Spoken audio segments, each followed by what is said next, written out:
ওদেরকে শ্রদ্ধা করতেছি, স্মরণ করতেছি। আল্লাহ ওদের রুহের মাগফিরাত কামনা করতেছি।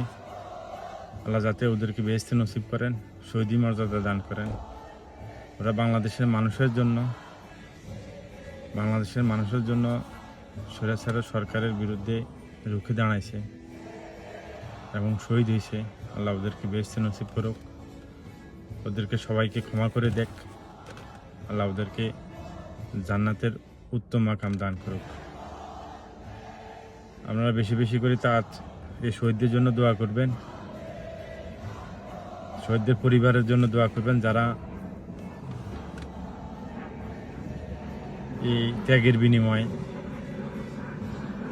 আমাদের দেশকে স্বাধীন করেছেন, এমনকি যারা আহত হয়েছে,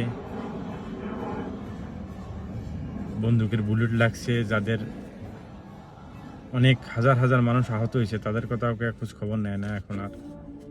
তাদের জন্য দোয়া করবেন, তাদেরকে সুস্থতা কামনা করি। আর বাংলাদেশে যত পলিটিক্যাল দল আছে সবাইকে একটা জিনিস স্মরণ করিয়ে দিতে চাই, এটা হচ্ছে যে স্বৈরাচার সরকার যেমন পতন হয়েছে, আপনারাও যদি স্বৈরাচারের মতো আচরণ করেন অতর ভবিষ্যতে আপনাদের অবস্থা এমন হবে। মনে রাখবেন, পাপ বাপে কেউ ছাড়ে না, পাপ কাউকে নিঃশ্বাস দেয় না, কাউকে ছাড়ে না, মনে রাখবেন। সুতরাং বাংলাদেশকে ভালোবাসেন, দেশকে ভালোবাসেন, দেশ গড়ার কাজে লাগেন। আর যারা যেই রাজনৈতিক দলের অনুসারী হন না কেন, মনে রাখবেন, যদি আপনি অন্যায়কে অন্যায় না বলে সত্য বলে সমর্থন করেন, তারাও সমান অপরাধী। মনে রাখবেন, তাদেরও শাস্তি হবে, দুনিয়াতে হবে, আখিরাতে হবে। দেখেন, আজ পুলিশ ভাইরা যারা কনস্টেবল থেকে শুরু করে যারা নিম্ন পদস্থ কর্মকর্তা, তাদের অবস্থা দেখেন, কান্না করতেছে, জীবন ভিক্ষা চাইতেছে, কুতি মিনতি কেউ শোনার নাই।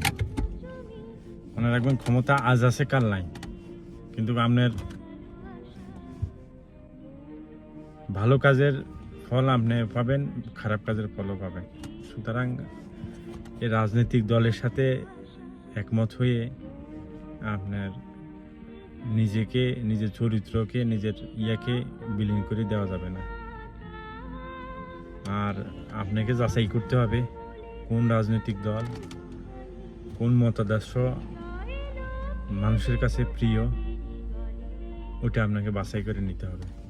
এমন কোনো রাজনৈতিক দলে যাওয়া যাবে না, করা যাবে না যাদের মতাদর্শ তারা সত্যি তথ্যটা সবার জনগণের বিপক্ষে কাজ করে। এমন একটি শিক্ষা ব্যবস্থা চাই যেটি দিয়ে আমরা পুরো বিশ্বকে চ্যালেঞ্জ করতে সবাই ভালো পারবো। থাকেন, সুস্থ এমন থাকেন। একটি স্বাস্থ্য ব্যবস্থা চাই যেটি বাংলাদেশের একদম প্রত্যন্ত অঞ্চলের মানুষ আর শহীদদের জন্য বেশি বেশি করে দোয়া করবেন।